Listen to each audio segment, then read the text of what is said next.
Hello folks, today I'm doing an analysis over Stealth Rock and Spikes and just hazard setters in general and hazards in VGC. Why? Because they just released some new Pokemon, some new tools to utilize hazards. And I want to talk about them because VGC has some interesting mechanics that make hazards both threatening and worthless. And we're going to talk about exactly why you would want to use hazards now and what their history is in the past. And yeah, I'm doing this B-roll live, so I hope you guys appreciate that. So I'll give my credits because I am a singles player, so you might be thinking, oh, what does this idiot have to talk about hazards? So I've been an avid VGC watcher for about the past 5 years, and I think it was Series 6 in Sword and Shield. It was like right after Isle of Armor came out. I made it to Master Ball tier with, I think it was a G Max Lapras Talonflame team. I think that's who I used.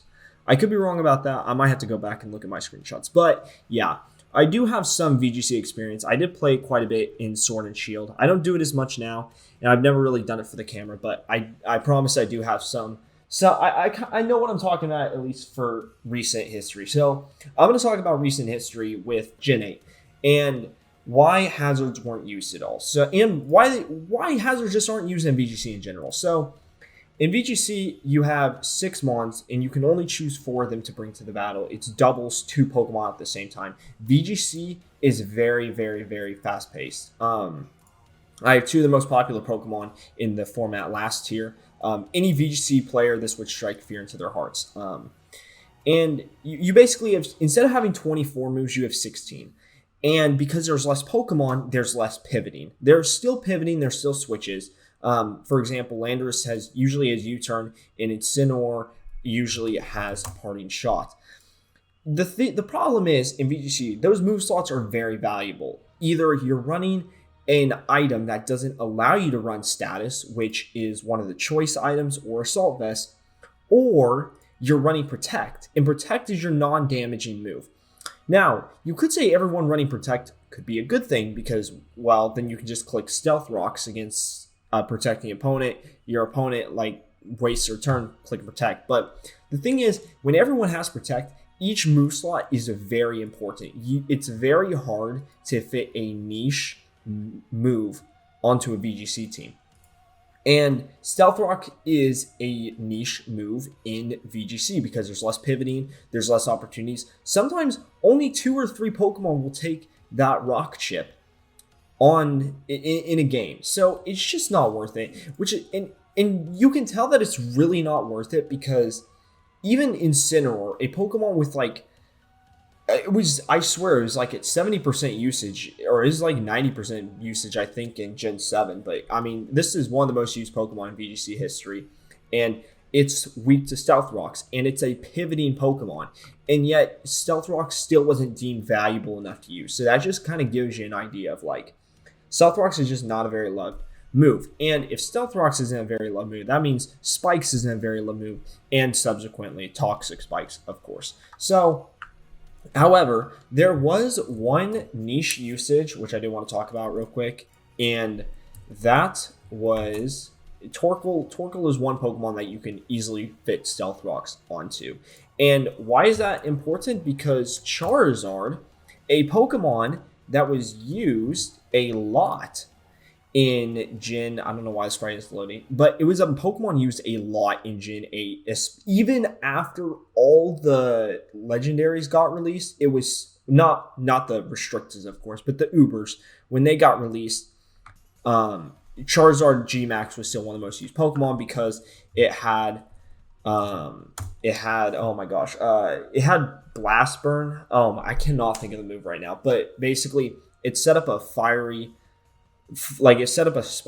spin effect on the opposing side, and it chipped 160 your opponent's HP each turn unless they are fire type, and you couldn't avoid that. So yeah, it was very strong. G-Max doubles your HP, but Torkoal having Stealth Rocks, or anything having Stealth Rocks, meant that Charizard had to take 50% on the switch in. Now there's a couple things. A lot of Charizard players start with Charizard, so even if you have Stealth Rock for the Charizard, your opponent could still start with Charizard, and then it's worthless because your opponent's probably not going to switch out Charizard if they start with Charizard. Also, Charizard It might not even come to the battle. Your opponent might not have even brought it. They might just be using it in team preview to psych you out. The good news is that neither of these were the case. Charizard never ran heavy duty boots. It was usually like, it usually ran something like Life Orb or a berry, it very rarely, or you could even run choice specs, to be honest, if it really wanted to. But usually, at least on the bright side, you would get it off because heavy duty boots aren't used because, again, hazards aren't used. So that's like the one niche interaction that you might be bringing Stealth Rocks for. But other than that, even a Pokemon that's at like 70 to 90% usage that's weak to rocks is still not worthy of bringing rocks against. So that's just gives you an idea how useless Stealth Rocks were in previous generations. However, there are two big factors that I think could bring hazards back in this gen. One of those is the fact that we now have 3 very good setters, 2 of them from home, 1 of them since the game release. And the other reason is, I'm going to scroll down. Don't kill me. VGC players in Scarlet and Violet, don't kill me. Yes, the Chin-Pao Dragonite combo is exactly why you should be using hazards right now. Let me explain. Samurott, if you guys don't know, Samurott and Kleavor both got hazard setting moves. Kleavor getting Stone Axe, Samurott getting Ceaseless Edge. For my singles player, Samurott's clearly the better one of these two. Stone Axe is still nice, but it's just not as good. Ceaseless Edge, though, is very good in singles right now, as my single players know. Ceaseless Edge lays spikes, Stone Axe sets rocks up. Glimmora's a third case that it's usually running Toxic Debris about 88% of the time, according to Peak Analytics. Yes, I do. I was looking at this just to make sure that I wasn't like pulling stuff out of my butt. It only has about 1% usage rate, but 88% of the time it's running Toxic Debris, right? We're not really going to talk about Glimmora though, but I did want to bring it up because it is a viable hazard setter that it could be a reason that hazards come back. Or that they're finally viable, I should say.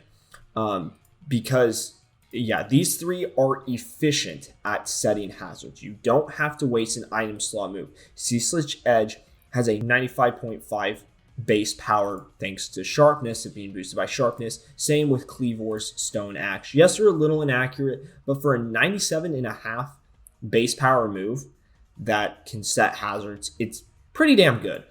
And then Glimmora, of course, with its ability, if it gets hit by a physical attack, Toxic Spikes. So you're not really sacrificing a move slot. Abilities can sometimes be worthless, honestly, and Glimmora is definitely not worthless. Setting Toxic Spikes is definitely good, especially because in Regulation C, we saw some legit stall teams thanks to Wochin and Ting-Lu.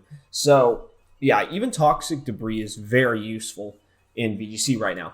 These two being able to set hazards efficiently makes it so good. And now we're going to talk about the defensive side. Why would you want to use these hazards?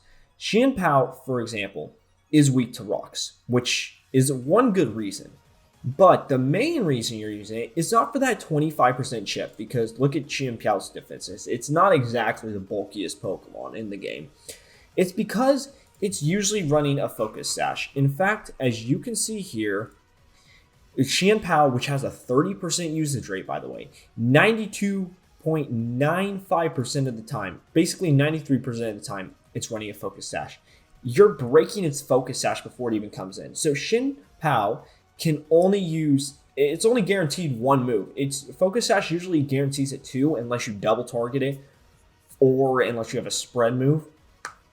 But with Focus Sash broken, you're only guaranteed like 1 hit, And that's pretty big. On a Pokemon that's not bulky, losing that Focus Sash is huge.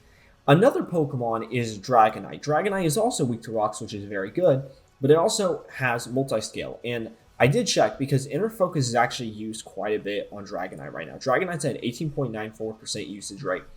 And it's actually pretty 50-50 when it's running, whether it's running multi-scale or Inner Focus. So this is not always a guaranteed example of rocks being super useful, but I mean, if it's a 50% chance to just be able to one-shot it versus two-shot it, that's huge. And you're not really losing much from using Kleavor or Stone Axe, right? Stone Axe is a good move. It's not a dead item slot, or it's not a dead move slot in half the games, which is a problem with hazards, running hazards. It's a good move, and there aren't niche uses for it on defense. Focus Sash is, in my experience with playing the game, and with seeing VGC players, Focus Sash is usually one of your Pokemon's held items. Usually someone on your team's holding a sash on it. Whether that be your Flutter Mane, your Xianpao, something's holding a sash. Being able to break that sash is huge. And the fact that it's not a dead item slot is what makes it a big deal, right? Because even if you're not setting hazards, a 97.5 base power move is still good, regardless if hazards are important in the game. So now begs the question, will hazards be viable in VGC? And looking at Kleavor's usage rate, when I checked earlier, it was at about 2%. Where are you, Kleavor? Okay, Kleavor has disappeared on me. But yeah, here, let me just look it up. Kleavor is at about 2.68% usage right now. It's always running Stone Axe. It's not the most used Pokemon in the game, obviously, as we can see. Samurott, Hisuian is only at a 0.5% usage. So Samurott's a little bit farther behind, but it still could be useful. So as far as like preparing for them, I don't think most people will. I don't think players will not bring Focus Sashes. I don't think players will start using Defog. I don't think you will have to bring Heavy Duty Boots even, because if we look at how many Pokemon are weak to rocks here, Tornadus is, which is huge. Xianpao is huge. Landorus takes neutral damage because it's a ground type. Dragonite is huge. Chi-Yu is big. Thundurus is big. Iron Bundle is big. So let's look at these 6 Pokemon real quick. What items are these Pokemon running, and are they able to give them up? Tornadus, Covert Cloak. This is obviously to stop Fake Out. Mental Herb's a really good item on it. Rocky Helmet. I actually did not know it was running Rocky Helmet. That's very interesting. Xianpao, again, Focus Sash. But the thing is, Xianpao, if it's running Heavy Duty Boots, it can't run Focus Sash. And again, no defensive prowess on this thing, so there's really not a reason to bring Heavy Duty Boots instead of just bringing a Focus Sash and praying that your opponent's not either A, not going to click Stone Axe, or B, that you can get Xianpao in before your opponent clicks Stone Axe. Dragonite, Heavy Duty Boots. I honestly think Dragonite, we could start seeing Dragonite. I think Dragonite is probably the most likely example of a Pokemon that could start running Heavy Duty Boots. And why? Because you don't want to lose your multi-scale. And because we could start seeing Dragon Dance Dragonite. I doubt that being the case, but with how good Terra is on the defensive side of the coin, and how easy it is to set up thanks to it, I definitely think we could see some Dragonites start bringing Heavy Duty Boots if Kleavor starts getting more usage. I don't think at a 2.4% usage rate, it's really going to change much. Chi-Yu, again, way too defensively frail with 55, 80, 120. That's actually not as bad as I thought, but still very frail. Thundurus losing its Citrus Berry. I don't know why Thundurus isn't using... Oh, because it doesn't have Tailwind, right? That's why I wouldn't care about getting faked out. Iron Bundle. Iron Bundle's not the bulkiest guy in the shed. 56, 114, 60. You know, it's usually running Booster. You don't want to lose Booster for Heavy Duty Boots. Torkoal could, but usually Torkoal starts the game. Torkoal could be a Heavy Duty Boots, but as long as you're not pivoting into Torkoal, there's really not a reason to do that. I think that Stone Axe Kleavor is very good. I think Lamor's Toxic Debris serves a purpose, and I think Samurott, Hisuian, Ceaseless Edge could be good. Out of these 3, though, in the current meta, I see Kleavor being the only real one to do anything, and I think if Kleavor starts picking up in usage, which it should, because Xianpao and Dragonite is one of the most common things in VGC right now, then I think we could see some meta shifts. At least I don't know if things will shift towards countering Kleavor, but I think things will maybe shift away from always using Xianpao Dragonite. That as Kleavor and his Samurai Hisuian, I don't think these Pokemon are making enough of a splash to really dictate the meta. I think it's more just interesting. But I do think hazards are going to start being a factor in VGC. I truly do believe that because Kleavor is a really good Pokemon and Stone Axe is a very good move. So I truly do think that hazards will start seeing, in the current meta at least, we'll start seeing some usage. And I do think hazards are finally viable. But let me know what your guys' thoughts are in the comments below. Do you guys agree? Was there some older generation where hazards were also viable that I just completely missed? What do you guys think of Xianpao Dragonite? I know a lot of VGC players hate it right now from what I've seen on Twitter. So let me know down below what you guys think. Thank you all very much for watching. I appreciate it. And I will see you guys in the next video.